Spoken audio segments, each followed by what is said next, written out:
نماز کے طبی اثرات۔ نماز فجر کے وقت سوتے رہنے سے معاشرتی ہم آہنگی پر اثر پڑتا ہے، کیونکہ اجسام کائنات کی نیلگی طاقت سے محروم ہو جاتے ہیں، رزق میں کمی اور بے برکتی آ جاتی ہے، چہرہ بے رونق ہو جاتا ہے۔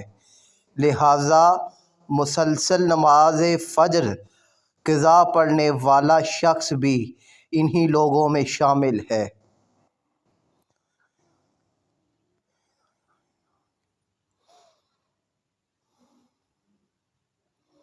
نماز ظہر۔ وہ لوگ جو مسلسل نماز ظہر چھوڑتے ہیں وہ بد مزاجی اور بد ہضمی سے دوچار ہوتے ہیں۔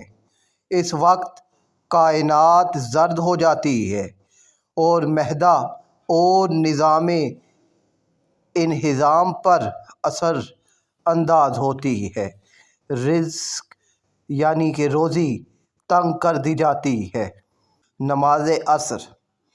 اکثر نماز عصر چھوڑنے والوں کی تخلیقی صلاحیتیں کم ہو جاتی ہیں اور عصر کے وقت سونے والوں کا ذہن کند ہو جاتا ہے اور اولاد بھی کند ذہن پیدا ہوتی ہے۔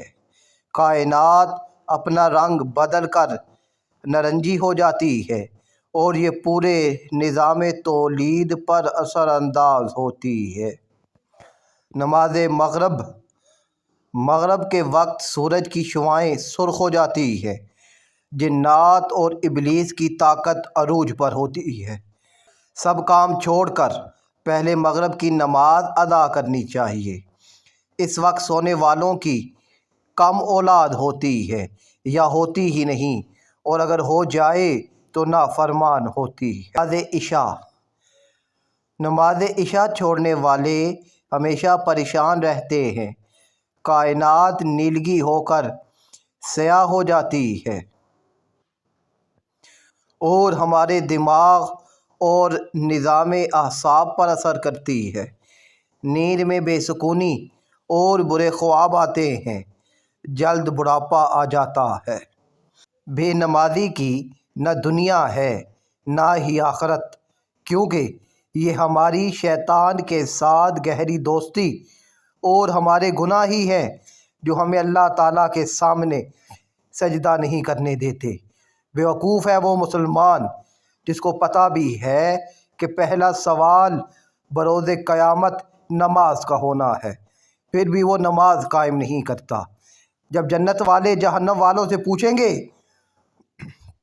تمہیں کون سا عمل یہاں جہنم میں لے آیا، تو وہ کہیں گے کہ ہم نماز نہیں پڑھتے تھے۔